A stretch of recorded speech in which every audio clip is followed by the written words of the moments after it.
and welcome to the Tabletop Games blog topic discussion. Home teaching.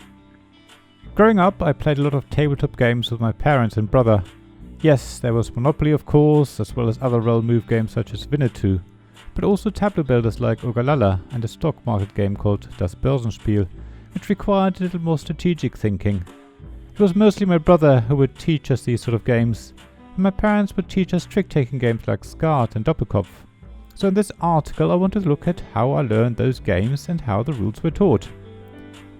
Of course, some of my memory is a bit vague, going back around 40 years to when I was around 6 or 7, but I do clearly remember that I learned the first few games by actually starting to play.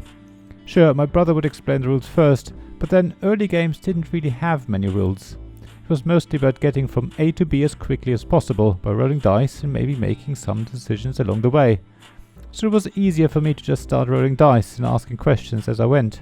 It was also my brother who introduced the first house rules. First of all, and probably not really a house rule, he would put sweets on the goal space for the winner to have. However, he also made sure there were sweets for everyone else, be it less for second and third places, so that nobody would get empty-handed. That was not only sweet of him, but also ensured that I would be happy to continue playing games with him. In fact, making a game more fun has been the main reason for introducing house rules back then, and is still the main reason these days. Growing up with a brother, my parents had to adjust game rules to ensure we wouldn't fight or table flip. I don't recall any of those house rules specifically, but I do recall being allowed to re-roll dice or maybe have an extra turn to allow me to catch up, so I wouldn't get frustrated and felt that I still had a chance to win. I'm sure we also made rules mistakes in games. Mind you, I think we played Monopoly correctly, at least mostly. We did auction off properties so the person who landed on a space declined to pay the full price. We also traded properties between each other, and we even allowed the building of houses only when a player owned all properties of the relevant colour group. Yet there may have been other games that we played incorrectly.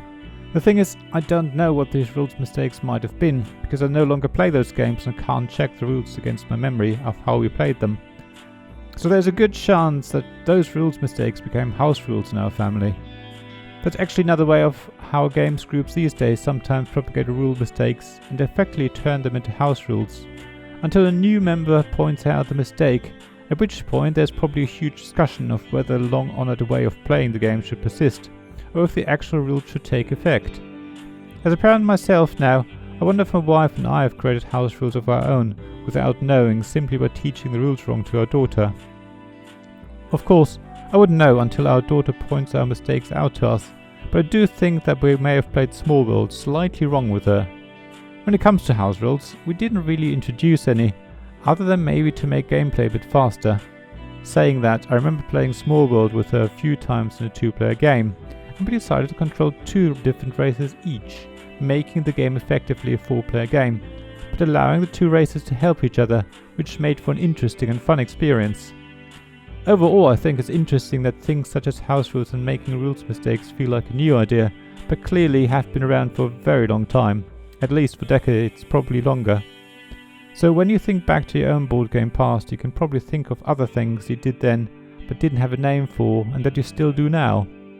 I'd love to know what your board game memories are. Did you learn from your parents or siblings? Did you play games with friends, and would they be the ones teaching you, or would you be the teacher?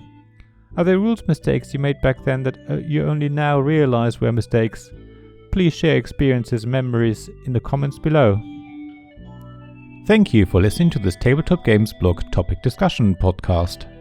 Please check the description below for links mentioned in this episode, as well as to the written version of this article on the blog. If you enjoyed this episode, please subscribe, give us some stars or leave a review. Please also tell your friends about me, and if you want to offer financial support, check out my Patreon and Ko-fi pages, links to which you'll find in the blog at tabletopgamesblog.com. So thank you again for listening, and I hope to see you again soon.